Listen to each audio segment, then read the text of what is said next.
This is day 15 in the life of a college student. Today is Wednesday.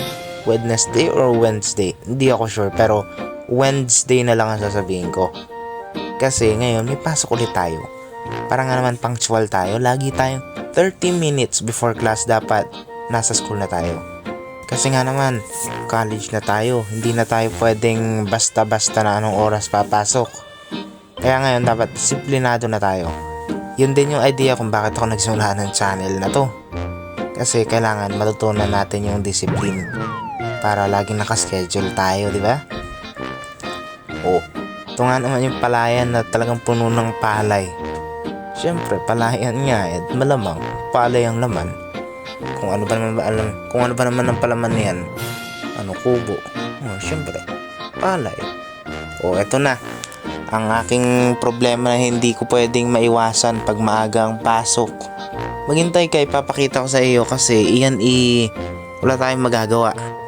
Problema yan. O, diba? Pakita ko sa iyo. Nakalock ang pinto.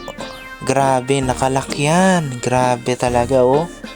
Wala tayong choice. Maghihintay tayo. Hintayin natin magbubukas sa kwartong yan. Siyempre. Habang ganyan nga naman, wala tayong choice. Maghihintay na lang tayo. Oh, kaysa mag-waste tayo ng time, lipat muna tayo sa kabilang building. Pasok tayo sa CSS. Practice natin yung pinagagawa ni Sir. Sa ganyan, hindi ka pwedeng mag-stop ng kahapon. Kunyari, nag-stop ka ng day 3. Tapos ipipick up mo lang na yung day 3 hanggang day 5 bukas. Hindi. Gagawin mo, mag-start ka from the top again. Magre-restart ka dyan. Kaya ang ginagawa ko ngayon, i-install ko ulit yung Windows 10 saka yung Server 10 dun sa dalawang magkaibang PC. Yun nga lang, hindi ko i-record lahat yan. Grabe, pag nagtrabaho naman ako, ngayon papakita ko ba ang buong proseso? May kikitain pa ba ako? O namang wala. Sige, kakita ko lang sa yung basics. Kasi yan, ang pinakamatagal na part sa prosesong yan, yung loading at saka installation. Pagkatapos nga naman ng practice, pasok na tayo sa visual graphic design. Kasi yan, importante yan, 'di ba? Naghahabol tayo ng time, 'di ba? O, 'di ba? Ito na yung original na ginawa kong bedroom around 3 or 4th day ko sa pag-upload ng video, 'di ba?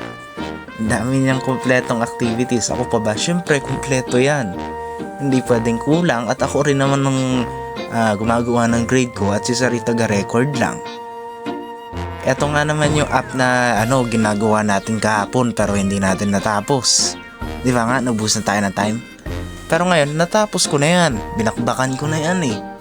Talagang binakbakan lahat ng dapat babakbakan. Syempre, eto ay yung PNG file or yung picture file lang nung mismong ginawa natin. Yung isa kasi na original file yan, maraming layers.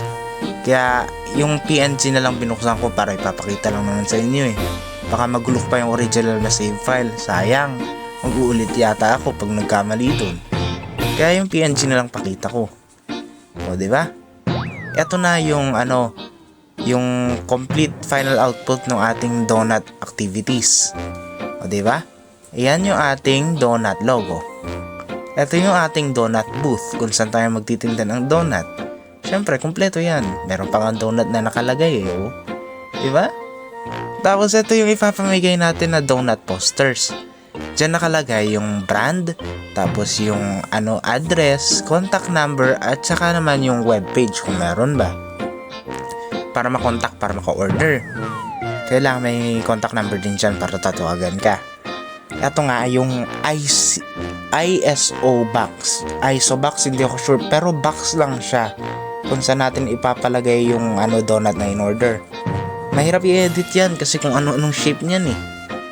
O ito, yung app kung paano u-order ng donut. Kompleto yan from login to delivery. Kailangan kompleto yan kasi ipapasa natin yan kay Sir eh. Diba? Talagang nakakatuwa pag kompleto, diba? Hindi pa yan tapos. Hindi lang yan ang ginawa ko. Hindi kakaunti. Meron pa tayong soap activities. Kung gagawa na tayo ng product na donut, gagawa din tayo ng sabon. Syempre naman. Ito ang box ng sabon natin. Ang ganda, di ba? Ang ganda. Ito yung ating logo. Everclean. Ang logo na yan, wordplay lang yan sa evergreen. Ibig sabihin, laging malinis. Diba, everclean? Ito naman yung ito yung mismong yung packaging per box of natin, per soap. Yung isa per packaging for packs.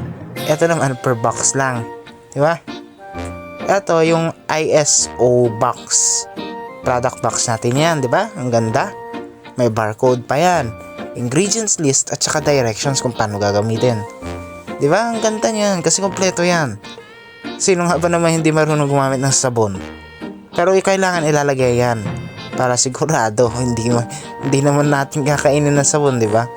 Baka naman may kumain nga, baka tayo masisi pag walang instructions kung paano gagamitin, diba? Dapat sigurado.